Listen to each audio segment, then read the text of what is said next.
કે આપણે ત્યાં ટેકાના ભાવે ખરીદી અને પંજાબમાં ટેકાના ભાવે ખરીદી એમાં ફરક શું? અહીંની સરકાર કોન્ટ્રાક્ટરો, દલાલો, માફિયાઓ, ગુંડાઓએ બનાવેલી છે. પંજાબની સરકાર પંજાબના ખેડૂતોએ બનાવેલી છે, લોકોએ બનાવેલી છે. અને એટલે અહીંયા સરકાર ખાલી 125 મણ મગફળીની ખરીદી કરે. આપણા ઘરે 50 ખાંડી, 35 ખાંડી, 100 ખાંડી માલ પાક્યો હોય તો સરકાર ખાલી 125 મણની ખરીદી કરે. પૈસા માટે જોવાની અને કઈક જગ્યાએ પૈસા ખવડાવો ત્યારે તમારી માંડવી જોખાય. પંજાબમાં આમ આદમી પાર્ટીની સરકાર છે.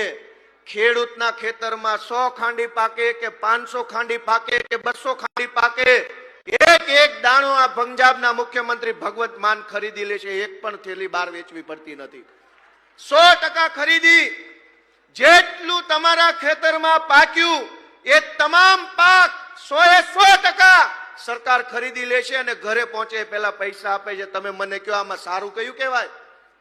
કે ખેડૂતના ઘરે જે માલ પાકે એ બધો જ ખરીદી લેવાનો અને અહીંયા 125 મણ માટે લાઈનમાં ઊભું રહેવાનું અને બાકીનું સસ્તામાં માર્કેટમાં વેચવું પડે એવી મજબૂરી છે આપણી. અને એટલે હું આપને એટલી વિનંતી કરું છું, કહેવા જેવી ઘણી વાત છે કે લોકોની સરકાર બનાવો, સરકાર બનાવો, જનતાની સરકાર બનાવો. અત્યારે જે સરકાર છે એ કોની છે?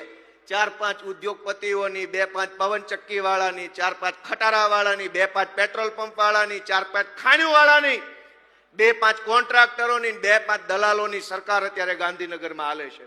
અને વિસાવદરની જનતાના આશીર્વાદથી હું તો વિધાનસભામાં બધું નજરે જોઈને આવ્યો કે અહીંયા કેવા ને કોણ કોણ પોગી ગયા છે. એક વખત જોઈ તો આપણને દુઃખ થાય કે કેવા ક્યાં પોગી ગયા.